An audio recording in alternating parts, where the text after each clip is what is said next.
제가 지금까지 여러 차례 여러분에게 알려드린 대로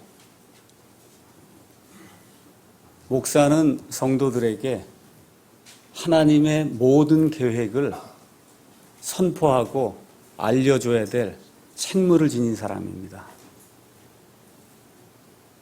우리 교회가 킹제임스 성경을 쓴다고 매주 킹제임스 성경 이야기만 하고 구원이 중요하다고 해서 매주 구원 설교만 하고 또 센세이셔널하게 사람들의 관심을 끌기 위해서 매주 재림 얘기하고 짐승의 표 얘기하고 이렇게 이야기하면 그럼 편식을 하게 돼서 하나님의 사람이 온전하게 성장할 수가 없습니다. 지난 한 4년 반 동안 제가 생각할 때 이런 말씀들을 성도들에게 전달해야 되겠다 해서 여러 가지 주제를 가지고 하나님의 말씀을 선포했습니다. 근데 이것이 잘못되면은 목사가 선호하는 그러한 주제만 여러분에게 이제 전달할 그런 가능성이 있기 때문에 이제는 한 책을 정해서 하나님께서 무엇라고 말씀하시는지 목사의 생각에 접어두고 하나님께서 한 장 한 장 넘어가면서 무엇라고 우리에게 말씀하시는가 그 내용을 있는 그대로 선포를 해야 되겠다는 그런 생각이 들어서 성경책 중에 어느 하나를 선택해서 강해를 해야 되겠다 이렇게 생각을 하고 제가 예레미야서를 앞으로 얼마 동안 여러분과 함께 나누려고 합니다. 물론 필요할 때는 제가 다른 것들도 이제 설교하겠지만 특별한 일이 없는 한 예레미야서를 한 주에 한 장씩 한 40장까지 전달하려고 합니다. 제가 예레미야서를 선정한 이유는 우리 모두 나라와 민족을 사랑하는 그런 사람이 되어야 한다. 그 주제를 여러분에게 특별히 각인시키기 위해서 그래서 예레미야서를 선정을 했습니다. 저와 여러분이 신구약 성경을 읽어보면 알겠지만 하나님의 모든 사람들은 자기 나라와 민족을 목숨을 다해서까지 사랑한 그런 사람들이었습니다. 여러분이 잘 알고 있는 모세와 또 다니엘과 이방인의 사도로 선정이 되었음에도 불구하고 자기 그 민족을 위해서 자기 목숨까지도 내어놓으려고 했던 사도 바울과 이와 같은 그 사람들의 역사를 보면서 정말 하나님이 원하는 그러한 하나님의 사람들은 자기가 태어난 그 나라, 자기가 속해 있는 그 민족과 그 나라를 위해 부담감을 가지고 그 민족과 나라를 위해서 정말 그 나라의 복음화를 위해서 많은 사람들을 주님께로 인도하기 위해서 애를 쓰는 그와 같은 사람들이다. 이런 사실을 여러분에게 알리고 그래서 저와 여러분이 성경에 나와 있는 사람들처럼 정말 이 민족을 사랑하고 나라를 사랑하는 그런 사람들이 되었으면 좋겠다 하는 그와 같은 소망 속에서 예레미야서를 이제 정해서 성경 말씀을 강의하려고 합니다. 우리는 먼저 진리를 가진 사람이어야 됩니다. 그러면서 희생하면서 우리 하나님께 경배하고 우리 주변에 있는 사람들을 섬기되 특별히 반역하는 자들, 불신자들까지도 뜨겁게 사랑할 수 있는 그와 같은 그리스도인이 되어야 된다고 성경이 우리에게 이야기를 하고 있습니다. 그래서 여러 가지 책들 중에서 특별히 21세기 우리 대한민국 성도들에게 가장 필요한 책이 무엇인가 오랫동안 생각하는 가운데 예레미야서를 내가 선정을 해서 하나님께서 그 예레미야라고 하는 그런 그 대언자를 세우셔서 그 민족을 향해서 어떠한 일을 하라고 하셨는가. 지금 이 시대에 하나님께서 우리 사랑 침례교회를 선정을 하셔서 이 나라와 이 민족을 위해서 어떤 일을 하라고 하시는가. 그 예레미야 사역과 그다음 우리 사랑 침례교회와 또 저의 그런 사역을 통해서 두 개를 비교해 가면서 우리가 배울 것을 잘 배워서 하나님이 기뻐하시는 그러한 일을 잘 감당해야 되겠다 하는 그런 생각을 가지고 예레미야서를 이제 강의하기로 그렇게 결심을 했습니다. 오늘 그래서 제목은 우리는 대언자로 부름을 받았다라고 하는 그런 제목을 가지고 하나님의 말씀을 선포하겠습니다. 예레미야 1장 1절에서 3절 말씀 가서 보니까 베냐민 땅 아나돗의 제사장들 중에 하나인 hil기야의 아들 예레미야의 말들이라 이렇게 기록이 되면서 아몬의 아들 유다 왕 요시야 시대 곧 그의 통치 제 13년에 주의 말씀이 예레미야에게 임하고 그것이 또한 요시야의 아들 유다 왕 여호야김 시대부터 요시야의 아들 유다 왕 시드기야의 제 11년 말 곧 다섯째 달에 예루살렘이 포로로 끌려갈 때까지 임하니라 이렇게 기록이 되어 있습니다.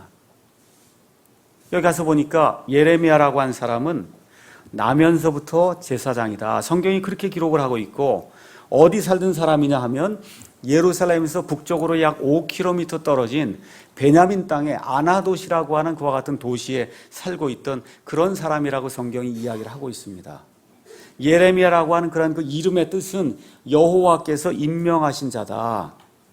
그와 같은 의미를 가지고 있는데 여러분이 잘 아시다시피 예레미야는 많은 대언자들 가운데 특별히 정말 많은 눈물을 흘리면서 그 민족을 위해서 기도하고 대언한 그런 대언자이기 때문에 눈물의 대언자다. 그렇게 널리 알려져 있습니다. 어느 정도까지 그 민족을 사랑하기 위해서 하나님이 선택하셨냐?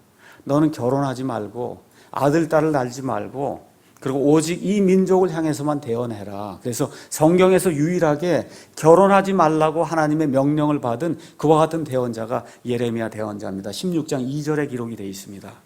기록 시기는 제가 아까 말씀드린 대로 지금부터 약 2600년 전 주전 590년경이고 이 예레미야서의 그 성격을 가서 보시면 예레미야서는 하나님의 말씀을 대언한 그와 같은 대언서이면서 동시에 여기 나와 있는 대로 요시야라고 하는 그런 왕의 시대부터 그 다음에 이 남왕국 유다가 바빌론의 포로가 될 때까지 그런 모든 역사를 기록한 그와 같은 역사서라고 우리가 이야기를 할 수 있고 이 안의 내용은 대략적으로 약 40년 동안의 일을 기록하고 있다. 성경이 지금 그렇게 이야기를 하고 있습니다.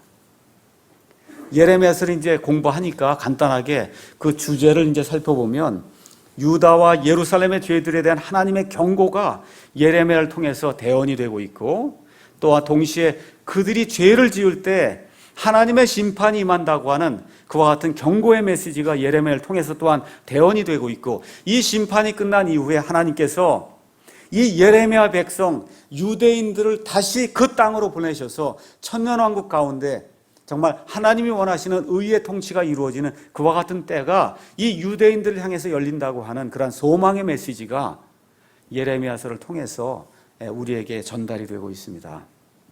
하나님께서 왜 이 예레미야서를 기록하라고 기록하신 그 목적이 있는데 그것은 하나님의 백성이 죄를 지으면은 하나님께서 그대로 두지 않는다는 겁니다. 너희가 자녀이면 하나님의 징계가 임한다고 히브리서 12장에서 우리에게 분명히 이야기해 주고 있어요. 그래서 하나님의 백성이 죄를 지을 때 하나님이 이것을 그대로 봐주시는 것이 아니라 하나님께서 그대로 넘기시는 것이 아니라 반드시 심판을 이루시고 그 심판을 이루신 뒤에도 하나님께서 자기 백성이기 때문에 또다시 위로와 격려를 통해서 소망을 주신다고 하는 그와 같은 소망의 메시지를 주시기 위해서 하나님께서 예레미야를 통해서 이 말씀을 기록하게 하셨습니다. 저와 여러분이 어느 성경이든지 읽게 되면은 그 성경 말씀이 기록된 배경을 이해해야 이 말씀이 이런 차원에서 기록이 되었구나 하고 그 말씀의 의미를 잘 이해할 수가 있습니다.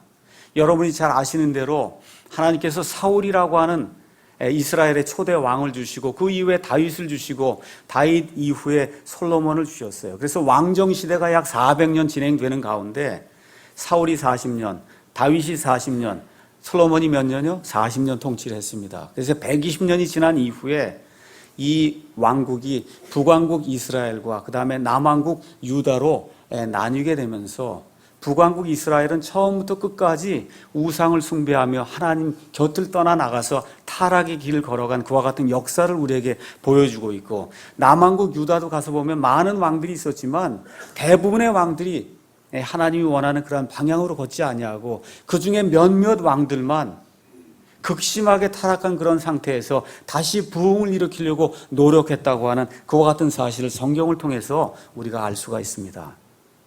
그래서 이 북왕국 이스라엘은 하나님의 심판을 받아서 이미 이 예레미야가 기록이 될 때에는 그 위에 있던 아시리아라고 하는 그런 왕국에 의해서 멸망을 당한 그런 상태고 이제 지금 남아있는 유다가 그 옆에 있는 여러 나라들의 위협을 받으면서 결국 맨 마지막에 그 당시에 가장 큰 강호로 이제 등장하게 된 느부갓네살의 바빌론이라고 하는 그러한 그 왕국에 의해서 멸망을 당하는 그런 내용이 이 안에 이제 자세히 기록이 되어 있습니다. 하나님께서 남왕국 유다에 여러 좋은 왕을 주셨는데 그 유다 왕국에서 선정을 베푼 마지막 왕은 요시아라고 하는 그런 왕입니다. 요시아는 8살의 왕이 돼서 정말 하나님이 원하시는 그러한 개혁을 이루어서 어떻게 하든지 하나님이 원하시는 그런 방향으로 나라를 이끌려고 그렇게 노력했지만 이미 나라가 기울 대로 기울어져서 하나님의 백성이 하나님의 말씀을 듣지 않는 이와 같은 처참한 상태가 계속 유지가 될 때 하나님께서 31살에 이 귀한 왕의 목숨을 가져가시는 그와 같은 일이 성경에 이제 기록이 되어 있습니다. 그 이후에 그 백성들이 그의 아들 여호아하스라고 한 사람을 세워서 왕이 되게 했는데 이 사람은 3달뿐이 왕 노릇을 하지 못했어요.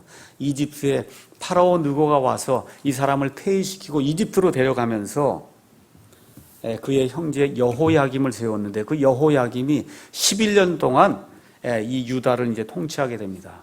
그 여호야김 11년 통치 이후에 바빌론의 느부갓네살이 와서 이 왕을 폐위시키고 역시 이 바빌론으로 데리고 가면서 그의 아들 여호야긴이라고 한 사람을 왕으로 세웠는데 3달 있다가 또 느부갓네살이 와서 여호야긴을 폐위시키고 여호야긴을 다시 바빌론으로 이제 데려가면서 마지막으로 그의 삼촌이 되는 요시아의 다른 아들 중에 하나인 이 시드기야를 세워서 시드기야가 이 유다 왕국을 이제 통치하게 그렇게 만들어 놨습니다. 그래서 유다 왕국의 맨 마지막 왕은 시드기야예요. 그가 11년 동안 통치하다가 결국은 다시 느부갓네살 왕이 올라와서 이 유다 땅을 완전히 멸망시키고 이 시드기야의 눈을 뺀 이후에 이 시드기야를 바빌론으로 끌고 가는 그와 같은 비참한 일이 유다 백성에게 일어나게 됐습니다. 다시 말씀드리면 여기 예레미야가 기록하고 있는 이 하나님의 말씀이 예레미야서는 유다 왕국의 역사 중에서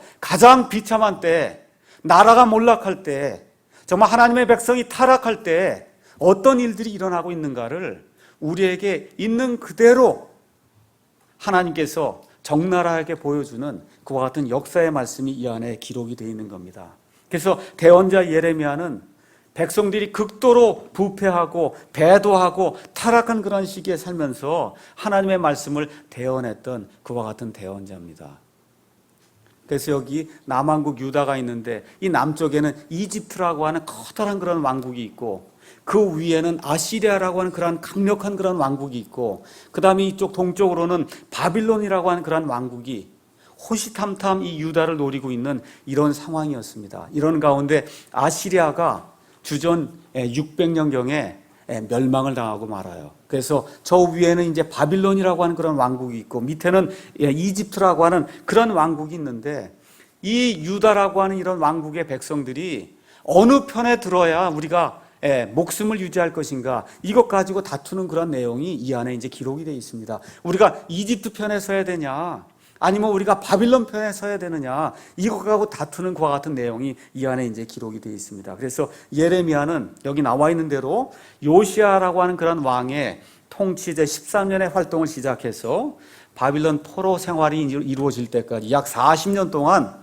유다 땅에 살면서 결국은 자기가 가기를 원치 않았던 이집트 땅으로 이 유다 백성들과 함께 내려가서 이집트에서 생을 마감했다고 성경이 그렇게 이제 이야기를 하고 있습니다. 우리나라의 상황과 유다의 상황을 잠깐 비교해 보는 것이 좋을 것 같아서 우리나라의 상황을 제가 잠깐 말씀드리도록 하겠습니다. 지금 우리나라가 남과 북으로 여기 이스라엘과 유다로 나뉜 것처럼 남과 북으로 지금 나뉘어 있어요. 북쪽은 이미 마귀에게 속해서 북왕국 이스라엘이 망했던 것처럼 거의 지금 몰락이 되어 있는 그런 상태에 있습니다. 하나님께서 우리 남쪽의 대한민국에 하나님께서 손을 허락해 주시고 정말 축복을 허락해 주셔서 전 세계가 놀랄 만한 그와 같은 경제적인 그러한 부흥을 우리가 이루고 그 번영 속에서 지금 살고 있습니다. 근데 나라가 작다 보니까 지금 오른쪽에 미국이 있어요. 이 밑에 지금 일본이 있어요. 지금 이 왼쪽에 지금 중국이 있어요. 저 위에 러시아가 있어요. 우리 지금 한국이 놓여 있는 이런 상황이 지금 대언자 예레미야가 지금 살고 있던 그 시대하고 지금 똑같다 그 얘기입니다. 어느 편을 들어야, 아니면 어느 편에 속해야 우리가 살 수 있을까? 지금 그거를 매일같이 염려해야 될 그런 때에 지금 우리가 살고 있습니다. 1945년 해방된 그 이후로 남과 북이 지금 나뉘어서 서로 총뿌리를 겨누며 대치하는 그런 상황이 계속해서 진행이 되고 있고, 극도의 이념 분쟁이 지금 대한민국에서 진행이 되고 있는 이런 상태에 있습니다. 하나님께서 우리에게 풍요로움을 허락해 주셨는데, 그 풍요로움과 비례해서 우리의 윤리의식과 도덕의식이 같이 늘어나야 되는데, 윤리와 도덕이 완전히 실종이 된 이와 같은 시대에, 예레미야가 살고 있던 그런 시대와 똑같은 그런 시대에 저와 여러분이 지금 살고 있습니다. 극악무도한 범죄, 강간, 살인, 아동 성폭행, 지난주에 나주에서 일어났던 그 아동 성폭행, 여러분 그런 것을 보실 때 눈물이 나지 않습니까? 어떻게 이런 일들이 일어날 수 있을까? 하나님 앞에 저와 여러분이 회개해야 될 그런 제목이라고 저는 믿습니다. 특별히 우리 믿는 사람들이 회개해야 될 그런 대목이라고 저는 믿습니다. 어떻게 이런 일들이 일어날 수 있을까? 사람을 죽여서 토막내고 하는 그런 일이 그렇게 빈번하게 일어나는 나라가 전 세계 어디에 있어요? 예레미야가 살던 그 시대가 이런 시대입니다. 묻지마 범죄가 얼마나 자주 일어나고 있어요. 사람들이 잘 살게 됨으로 말미암아 정신이 이상이 생겨서 하나님이 원치 않는 그런 방향으로 지금 우리나라 사람들이 지금 향하고 있습니다. 기독교가 들어온 지 지금 100년이 넘었어요. 한때 1000만이 넘었다고 자랑하댔는데 계속해서 기독교인의 수가 줄면서 이제 850만 정도 된다. 지금 그렇게 이야기를 하고 있습니다. 천주교는 계속해서 수가 늘고 기독교는 계속해서 수가 감소하는 이런 현상을 보면서 이 배도의 때에 우리가 어떻게 살아야 될 것인가 깊이 생각해 봐야 한다고 저는 생각합니다. 교회의 세속화가 급속도로 진행이 되고 있습니다. 교회 안에 경영기법이 들어와서 프로그램이 교회의 모든 것들을 점령을 하고 있고, 은사주의, 복받아야 산다고 하는 기복주의, 그 다음에 교회의 모든 음악은 완전히 망가져서 락음악, 힙합음악 이런 것들이 교회에 지금 난무하고 있고, 목사들마다 지금 탐욕에 빠져서 세습하는 것을 부끄러워하지 않는 이와 같은 그런 교회의 모습이 지금 예레미야가 살고 있던 그 시대의 모습하고 동일하다고 성경이 우리에게 이야기해주고 있어요. 1980년대 이후에 하나님께서 우리에게 많은 물질의 복을 주셨지만 성경 말씀을 찾는 것과 같은 사람이 거의 없는 시대가 지금 이 시대가 아닙니까? 하나님의 말씀이 선포되지 않고 있어요. 지금부터 2600년 전에 예레미야가 살고 있던 그 유다 땅에 하나님께서 눈물의 대언자 예레미야를 보내시면서 내가 내게 읽으라고 말하는 그런 모든 말을 너는 가서 가감없이 이 민족에게 말씀하라고 하나님께서 말씀해 주셨습니다. 우리 사랑침례교회를 우리 하나님께서 이렇게 사랑해 주셔서 이 소래 예배당에 와서 예배드리라고 한 것은 저와 여러분 혼자 편안하게 그냥 예배드리기 위해서 그렇게 하나님께서 만들어 주신 것이 아니라고 저는 믿습니다. 극심한 그런 배도 상황 속에서 하나님께서 한 사람을 선정해서 민족들을 향해 내가 내 입에 주는 그런 말들을 전하라고 할 때 예레미야가 가감없이 그 말들을 전했던 것처럼 이 한국 땅에 사랑 침례교회를 하나님께서 허락해 주셔서 이 킹제임스 흠정역 성경 안에 들어있는 하나님의 말씀을 가감없이 전달하라고 이야기할 때 우리가 아멘 하나님의 뜻이 이루어지기를 원합니다 하고 가감없이 하나님의 말씀을 선포해야 될 줄로 믿습니다. 4절에서 5절 가서 보니까 그때 주의 말씀이 내게 임하니라 이르시되 내가 너를 뱃속에 짓기 전에 너를 알았고 내가 태에서 나오기 전에 내가 너를 거룩히 구별하였으며 너를 민족들을 향한 대언자로 세웠노라 하는 그런 말씀이 이제 나오고 있습니다. 여기 가서 보니까 하나님은 예레미야가 출생하기도 전에 그를 알고 그를 빚어내시고 그를 특별히 거룩히 구분해서 민족들을 향해서 하나님의 말씀을 전달할 대언자로 세웠다고 성경이 우리에게 이야기를 하고 있습니다.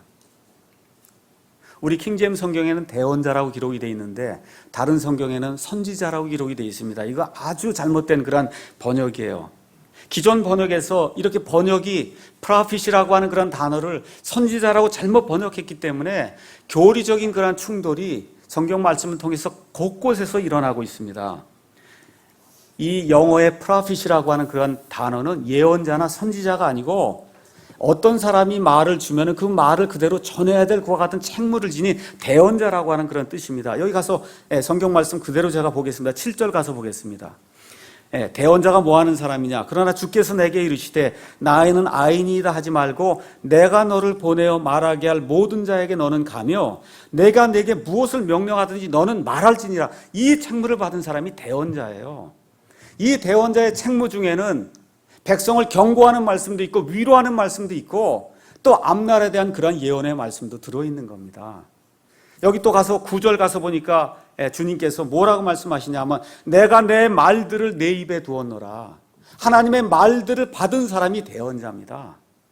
근데 이것이 선지자, 예언자 이런 것으로 지금 잘못 번역이 돼서 특별히 고린도전서 14장에 가서 보시면 이걸 예언의 은사라고 번역을 해버렸기 때문에 점쟁이처럼 예언하는 그런 것을 무엇을 받아야 되는가 보다 하고 너무나 많은 사람들이 잘못된 그런 기복신앙으로 빠져들도록 지금 개혁 성경이 지금 그렇게 만들어 놓은 겁니다. 그래서 성경, 구약 성경을 가서 보시면 첫 대언자가 아담과 그 다음에 이브의 아들 아벨이라고 이야기를 하고 있어요. 그래서 아벨부터 성경은 계속해서 하나님의 말씀을 받아서 하나님의 말씀을 전하는 것 같은 책무를 맡은 사람을 대언자라고 이야기합니다. 그래서 신약 시대가 열린 이후에 하나님의 말씀이 이 온전한 성경 기록이 완전하게 기록이 되기 전까지는 하나님께서 직통 계시를 주셔서 하나님의 말씀을 받아서 그대로 전달하는 대언자가 신약시대 초기에는 있었습니다. 근데 하나님의 말씀이 AD 90년경에 요한계시록을 마지막으로 해서 창세기부터 요한계시록까지 완전히 마감이 된 그 이후에는 하나님의 말씀을 직통으로 받아서 전달한다고 하는 그런 의미의 대언자는 한 명도 없습니다. 그럼 어떤 의미의 대언만 있을 수 있냐? 하나님께서 온전하게 기록해 주신 이 하나님의 말씀을 가지고 하나님께서 이렇게 말씀하십니다 하고 하나님의 말씀을 설명해 주고 강해해 주고 전달해 준다고 하는 그와 같은 의미의 대언만 우리에게 지금 남아 있는 겁니다. 이런 차원에서 저를 포함해서 여기 앉아있는 모든 성도님들은 다 하나님의 대언자로 그렇게 이야기할 수가 있는 거예요. 예수 그리스도의 말씀을 가서 설명해주고 전달해주고 선포해야 될 그런 책임이 우리에게 있기 때문에 그런 의미에서 저와 여러분이 하나님의 대언자로 부르심을 받았다고 우리가 이야기할 수 있는 겁니다. 자, 여기 5절 6절 말씀 가서 보니까 하나님이 생명의 주인이라고 하는 그런 사실을 알 수가 있습니다. 예레미야 대언자, 그 생명을 누가 주시는 거예요? 하나님이 주신다는 겁니다. 창세기 2장 7절에 가서 보니까 주 하나님께서 땅의 흙으로 사람을 지으시고 사람의 몸을 지으시고 그의 콧구멍에 생명의 숨 호흡을 불어넣으시니 사람이 살아있는 영이 됐다. 그렇게 이야기를 하고 있습니다. 그래서 생명의 숨이 하나님에게서 나오기 때문에 그래서 생명의 주인은 하나님이시다. 또 성경은 뭐라고 이야기하느냐? 이와 같은 육체적인 생명뿐만 아니라 하나님과 더불어 영원히 살 수 있는 그런 생명이 있다고 이야기합니다. 그 생명이 어떻게 나오느냐? 우리 하나님 자체가 생명이시기 때문에 우리 하나님 자체가 영원히 살아계시는 분이요 영존하는 분이시기 때문에 그 하나님만이 우리에게 이 육신적인 그런 생명뿐만 아니라 영원히 살 수 있는 그와 같은 생명도 주신다고 그렇게 이야기를 하고 있습니다. 그래서 요한복음 10장 10절에 가서 보니까 예수님께서 내가 온 것은 양들이 생명을 얻게 하고 그 양들이 또한 생명을 얻은 이후에 풍성한 그런 삶을 살 수 있도록 하기 위해서 오셨다고 우리 예수님께서 말씀해 주시면서 요한일서 5장 12절에 가서 보니까 아들이 있는 자에게는 생명이 있고 아들이 없는 자에게는 생명이 없다 그렇게 이야기를 하고 있습니다. 저와 여러분이 여기 육체의 생명을 가지고 있을지 몰라도 하나님이 주시고자 하는 그 영존한 생명을 가지고 계시지 못한다. 그렇게 이야기가 되면 아들이 없다는 증거입니다. 오늘 여기 앉아 계신 분들 가운데 혹시 내가 이 시간 죽으면 하늘나라에 간다고 하는 그런 소망이 없는 그런 분이 계시면 내 안에 예수 그리스도가 있는지 없는지 다시 한번 확인해보고 돌아가면 그런 시간을 갖기를 주님의 이름으로 축원합니다. 두 번째 우리가 생각해 봐야 될 것은 생명은 어머니 태 속에서 수태가 될 때부터 생명체라는 거예요. 배에서 나올 때 생명체가 아니고 어머니 뱃속에서 아기가 수태가 된 그 순간부터 생명체라고 성경이 우리에게 이야기를 하고 있습니다. 그렇기 때문에 이 생명체인 이 아기를 낙태하는 것, 인공적으로 낙태하는 것은 불법을 행하는 것이요, 하나님이 원치 않는 생명을 죽이는 행위라고 제가 여러분에게 분명히 말씀드릴 수 있습니다. 우리나라의 낙태율이 상당히 높은 편입니다. 미혼 여성, 기혼 여성 다 합쳐서 1000명당 31명이 낙태를 한다고 합니다. 이 엄마의 생명이 위독한 그런 경우를 제외하고는 하나님의 말씀에 따라서 이 뱃속에 아직 나오지 않은 아이가 태 속에서 수태가 된 그 순간부터 하나님이 사람으로 보고 있다고 하는 그 사실을 저와 여러분이 이 말씀을 통해서 기억하시고 사람의 생명을 존중히 여겨야 될 줄로 믿습니다. 그 다음에 또 우리가 생각해 봐야 될 것은 하나님께서 예레미야가 뱃속에 지어지기도 전에 그를 대언자로 부르셨다는 거예요. 그를 빚기도 전에 민족들을 향한 대언자로 부르셨다는 겁니다. 저와 여러분을 하나님께서 사랑 침례교회에 보내주시고 예수 그리스도 알게 하시고 한 그런 모든 일들이 하나님의 미리 아심을 통해서, 하나님께서 우리를 미리 아심을 통해서 예정하시고 선택하시고 우리를 부르시고 우리를 의롭다 하시고 우리를 영화롭게 하시는 그와 같은 단계를 통해서 이루어진다고 하는 그런 사실을 저와 여러분이 꼭 기억하셔야 됩니다. 여기 그냥 앉아있는 것이 아니에요. 하나님이 미리 하시고 저와 여러분을 여기 사랑 침례교회로 보내주신 겁니다. 또 우리가 기억해야 될 것은 신구약의 모든 성도들은 하나님의 부르심을 받았다는 겁니다. 예레미야만 부르심을 받은 것이 아니라 여기 앉아있는 저와 여러분 모두가 하나님께 부르심을 받았어요. 그래서 예수님의 구원으로 초청의 부르심을 받았고, 또 저와 여러분이 목사로, 성경 교사로, 일반 성도로 하나님의 부르심을 받아서 하나님이 주신 그와 같은 그 사역을 지금 감당을 하고 있습니다. 또 저와 여러분이 세상에 많은 교회가 있지만 사랑 침례교회라고 하는 이 지역교회로 부르심을 받았어요. 여러분의 부르심은 무엇입니까? 여기 한 250명 이렇게 앉아 있는데 나는 어떤 일을 하라고 하나님이 나를 부르셨는가? 어떤 분은 청소하고, 어떤 분은 식사 대접하고, 어떤 분은 음악하고, 어떤 분은 교제와 섬김으로 하나님의 부르심에 응답하고 있고, 어떤 분은 교사로, 목사로, 선교사로, 복음 전도자로, 어떤 분은 여기 교회에 나와서 앉아서 예배 드린 것 그것 자체로 하나님의 부르심을 받은 거예요. 그 부르심을 저와 여러분이 귀중히 여기고 정말 하나님의 그러한 대언자로서, 하나님의 그러한 사역자로서 하나님이 맡겨주신 일을 내가 온전히 감당해야 되겠다, 이렇게 다짐하는 그런 한 시간이 되기를 예수님의 이름으로 축원합니다. 여기 또 6절에서 9절 가서 보니까 그때 내가 이르되 주 하나님이여 보소서 나는 아이라 말을 할 수 없나이다 하니라. 그러나 주께서 내게 이르시되 나는 아이니이다 하지 말고 내가 너를 보내어 말하게 할 모든 자에게 너는 가며 내가 내게 무엇을 명령하든지 너는 말할지니라. 내가 너와 함께하여 너를 건져내리니 그들의 얼굴을 두려워하지 말라. 주가 말하노라. 여기 가서 보니까 대언자가 망설이는 그러한 대목이 나옵니다. 여러분, 이 말씀을 읽으실 때 어떻게 생각하세요? 주 하나님이여 보소서 나는 아이라 말을 할 수 없습니다. 모르긴 해도 이 대언자 예레미야가 한 20살 정도 됐을 겁니다. 하나님이 말 못하는 사람을 대언자로 세우시겠어요? 하나님이 말 못하는 사람을 대언자로 세우시겠습니까? 아니에요. 이 말씀을 통해서 하나님의 사역자가 되는 과정을 저와 여러분이 보셔야 돼요. 하나님이 부르실 때 하나님 나는 아무것도 할 수 없는 무능한 존재입니다 하는 이런 고백이 나올 때 하나님의 대언자로 쓰임을 받을 수 있다는 겁니다. 진짜 말을 못하는 사람이 아니에요. 여기 예레미야서를 읽어봐요. 얼마나 논리 정연하게 이 예레미야가 하나님의 말씀을 선포해요. 근데 지금 하나님께서 내가 내 입에 말을 두니까 너는 대언자로서 이 사역을 감당하라고 이야기할 때 하나님 감사합니다 하고 기뻐서 날뛰는 것이 아니고 아버지 하나님 제가 어떻게 이 일을 감당할 수 있습니까 하고 겸손을 드러내면서 자기의 무능력함을 하나님 앞에 고백하는 그런 대목이 나오는 것을 보면서 하나님의 일을 할 때 우리의 자세가 어떠해야 될 것인가, 이걸 통해서 우리가 살펴봐야 되는 겁니다.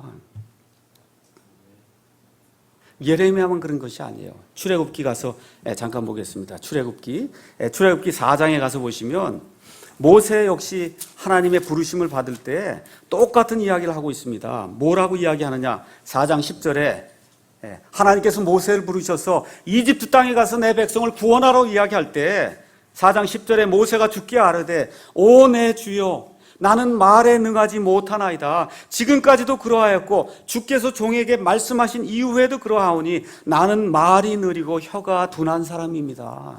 진짜 모세가 그런 게 아니에요. 하나님 앞에서 자신의 무능력함을 이렇게 드러낼 때 하나님이 그와 함께 하신다는 사실을 저와 여러분에게 보여주시기 위해서 이 말씀이 기록이 되어 있는 겁니다.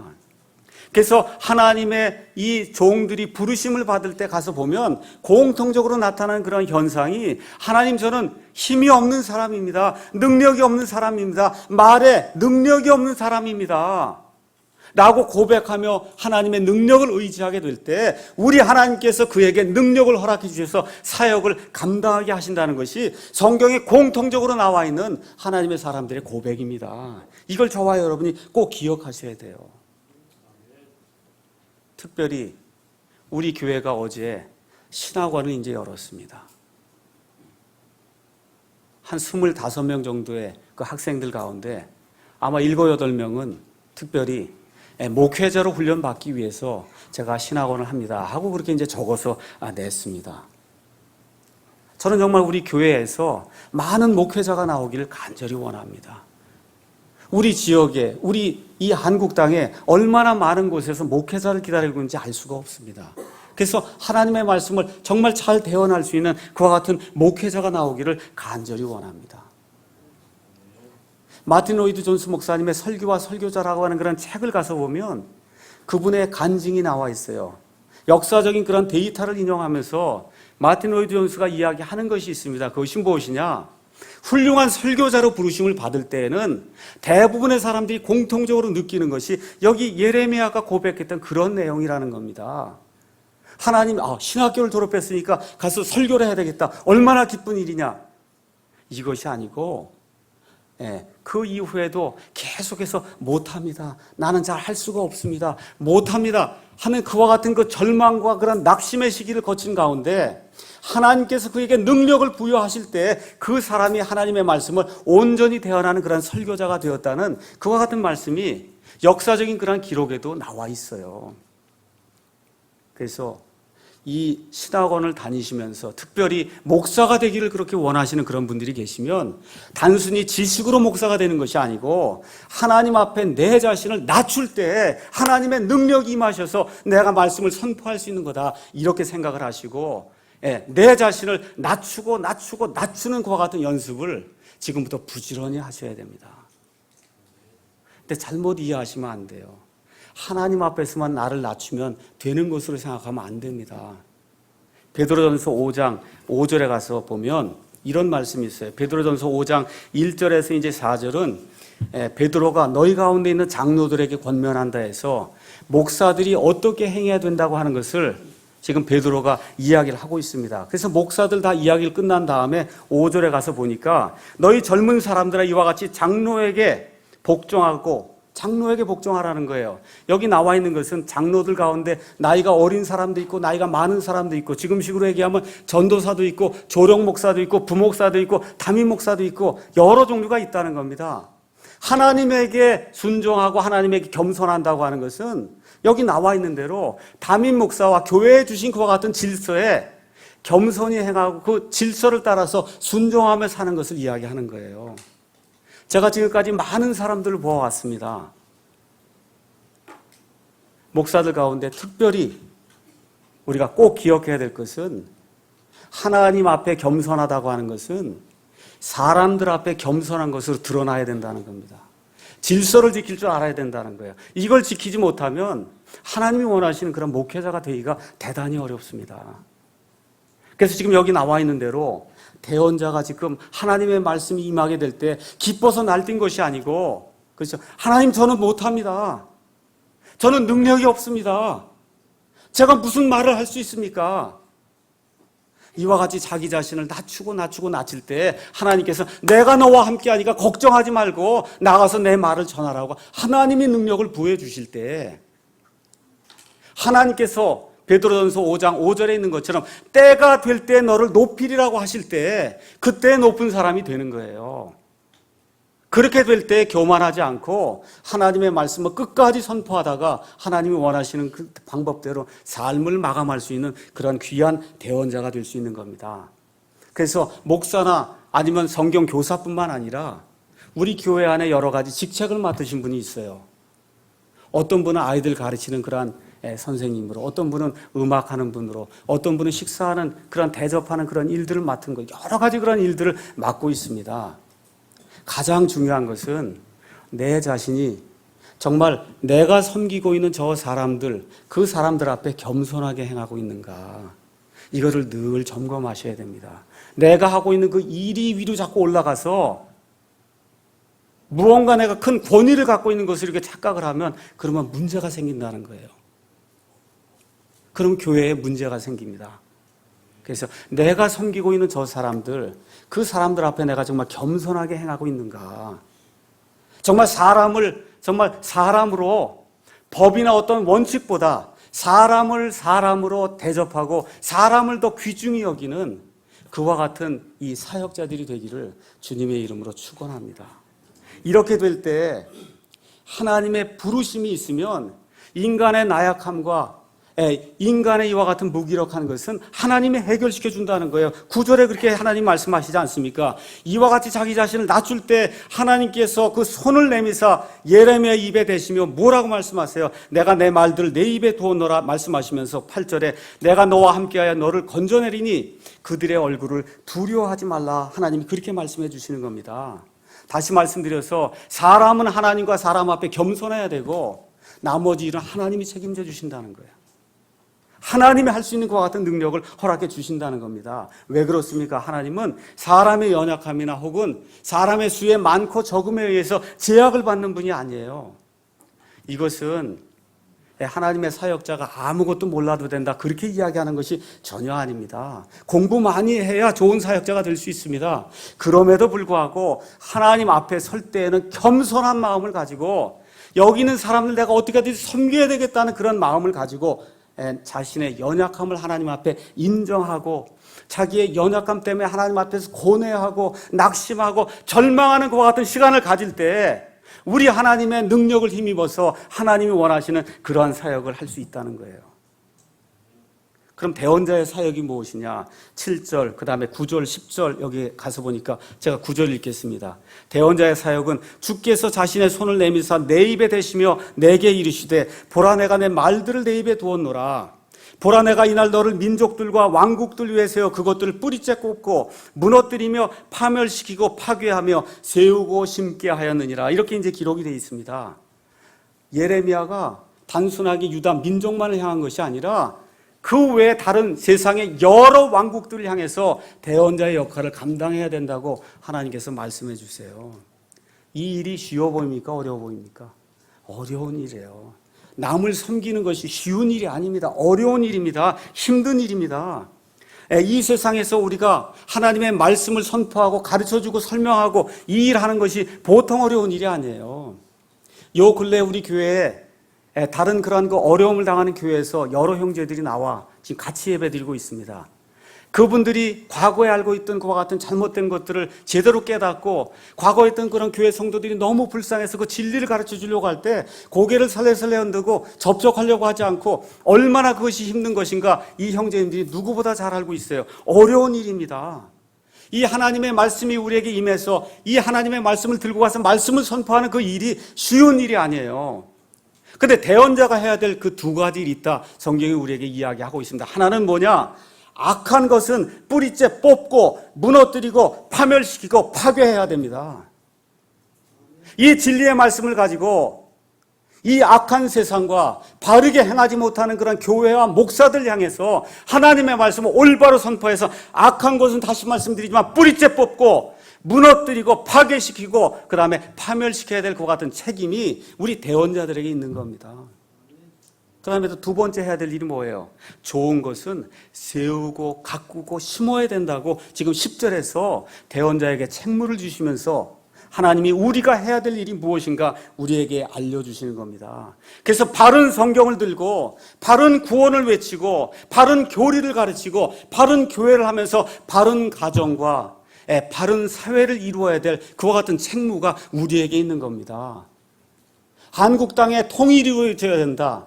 민주 통일이 이루어져야 돼요. 이 하나님의 말씀을 통해서 그렇게 이루어져야 됩니다. 그 일을 위해서 저와 여러분이 부르심을 받은 겁니다. 그 이후에 하나님께서 11절에서 16절에 두 가지 환상을 보여주세요. 하나는 아몬드 나무의 환상을 보여주시고 그 다음에는 끓는 솥의 환상을 이제 보여주십니다. 여기 아몬드 나무라고 하는 것은 겨울이 이제 지난 다음에 다시 나무들이 깨어나는데 그 깨어나는 나무들 중에 가장 먼저 깨어나는 나무가 아몬드 나무라는 겁니다. 그러니까 다시 말씀드리면 예레미야가 이 대언의 책무를 받았는데 가장 먼저 깨어나서 하나님의 말씀을 선포할 그와 같은 책무를 받았음을 보여주시기 위해서 이 아몬드 나무의 이 환상을 보여주시고 그 다음에 끓는 솥의 이 환상을 통해서 저 북쪽에 있는 그런 여러 민족들이 이 유다 백성의 심판을 위해서 하나님이 이렇게 정해놓은 그러한 민족들로서 하나님의 심판을 집행할 것이라고 그렇게 말씀해 주시는 그런 대목이 11절에서 16절에 이제 기록이 되어 있습니다. 그래서 우리가 선포해야 될 그런 대목의 말씀이 무엇이냐 하면 하나님께서 참지만 하나님이 무한히 참지 않는다는 거예요. 우리 하나님께서 참다가 심판하는 것과 같은 때가 있다는 사실을 저와 여러분이 이 세상에 대고 입을 열어서 선포해야 된다고 지금 성경이 이야기하고 있는 겁니다. 이와 같은 일을 하려고 할 때 하나님께서 우리에게 약속해 주신 말씀이 8절에 나와 있습니다. 다 같이 한번 읽도록 하겠습니다. 내가 너와 함께하여 너를 건져내리니 그들의 얼굴을 두려워하지 말라 주가 말하노라. 우리 하나님께서 우리가 이와 같은 그 사명의식을 가지고 하나님의 일들을 하게 될 때 우리 하나님이 내가 너와 함께 하겠다. 우리 창조주 하나님이 저와 여러분과 함께 하시면 우리를 대적할 자가 누가 있겠습니까? 저 하나님이 그와 같은 약속의 말씀을 우리에게 주시는 거예요. 18절에 뭐라고 기록이 되어 있냐면 내가 이날 너를 그 온 땅과 유다의 왕들과 그것의 통치자들과 그것의 제사장들과 그 땅의 백성을 칠 방벽을 세운 도시가 있는데 정말 높이 이렇게 성을 쌓아놓으면 어떤 것도 그 성을 대적할 수가 없습니다. 내가 너를 그런 도시로 만들어주겠다. 너를 쇠기둥으로 만들어주겠다. 쇠기둥을 누가 물릴 수가 있어요? 어느 것이 와서 쇠기둥과 대적이 되어서 쇠기둥을 싸워서 이길 수 있습니까? 하나님이 내가 너를 그렇게 만들어주겠다. 놋 성벽으로 만들어주겠다. 그냥 돌 성벽이 아니라 놋으로 만든 성벽이 돼서 어떤 사람이 와서 너를 대적해도 너를 이기지 못하도록 내가 너와 함께 하겠다고 우리 하나님께서 예레미야에게 약속해 주셨습니다. 이 약속의 말씀 마태복음 28장에 가서 보니까 이렇게 이제 기록이 되어 있습니다. 마태복음 28장에 우리 예수님께서 승천하시면서 우리에게 대위임의 말씀을 주시면서 이렇게 예수님이 약속해 주셨어요. 예수님께서 그들에게 제자들에게 오셔서 말씀하여 이르시되 하늘과 땅에 있는 모든 권능이 내게 주어졌느니라. 그러므로 너희는 가서 모든 민족들을 가르치고 여기 대언자 예레미야에게 주셨던 것과 똑같은 사명을 저와 여러분에게 주시는 거예요. 아버지와 아들과 성령의 이름으로 침례를 주고 무엇이든지 내가 너희에게 명령한 모든 것을 그들에게 가르쳐 지키게 하라. 보라 내가 세상의 끝까지 항상 너희와 함께 있느니라 하시니라. 아멘. 이렇게 기록이 되어 있지 않습니까? 그러니까 저와 여러분이 우리에게 주어진 것 같은 사명이 무엇인가 각자가 생각하고 하나님 앞에서 우리 자신을 낮출 때 우리 하나님께서 함께 해주시면서 우리에게 그 일을 이룰 수 있는 능력을 주시겠다고 이 예레미야 1장을 통해서 지금 이 시간에 하나님이 우리에게 말씀하고 계십니다. 결론의 말씀드리겠습니다. 저와 여러분이 다 대한민국에 태어났습니다. 맞습니까? 하나님이 그것도 21세기 지금 대한민국에 살게 그렇게 해주셨어요. 하나님은 계획을 가지고 계신 분입니다. 지금 이 시대에 이 땅에 저와 여러분을 두신 것은 우리를 통해서 하나님이 이루고자 하는 일이 있다는 겁니다. 나는 과연 하나님 앞에서 어떤 사역을 받은 자인가? 이 교회에서 나는 어떤 일을 감당해야 될 그런 사람인가? 오늘 이 예레미야 1장을 통해서 다시 한번 생각을 해봐야 돼요. 한국이 너무 어려워요. 기독교가 타락이 돼서 아주 밑바닥까지 지금 내려와 있습니다. 도덕과 윤리가 완전히 실종이 돼서 사람들이 갈팡질팡하고 있는 이런 시대에 지금 우리가 태어나서 지금 살고 있습니다. 근데 하나님께서 우리가 태어나기도 전에 미리 아시고 우리가 해야 될 것 같은 사역들을 우리에게 알려주셨어요. 그래서 우리가 이 하나님의 진리의 말씀을 들고 부술 것은 부수고 파괴할 것은 파괴하고 이 말씀을 가지고 세울 것은 세우고 가꿀 것은 가꾸고 향상시켜야 될 것은 향상시켜서 이 민족을 향해서 하나님이 우리에게 이 시대에 주시는 것 같은 사명을 우리가 반드시 감당해야 될 줄로 믿습니다. 이런 일들을 가만히 생각하면서 우리의 자세가 무엇이냐? 납작 엎드러져야 돼요. 하나님, 힘이 없습니다. 우리가 무슨 능력이 있습니까? 하나님께서 함께 하시면 저희가 할 수 있습니다 하고 우리 자신을 낮추고 납작 엎드러질 때 하나님께서 내가 너와 함께 하리라, 내가 너 선명이 되리라, 하나님께서 그와 같은 말씀으로 우리에게 위로를 주시면서 이것을 감당할 수 있는 능력을 무한하게 채워주실 줄로 믿습니다. 이 시간에 다 같이 기도하겠습니다.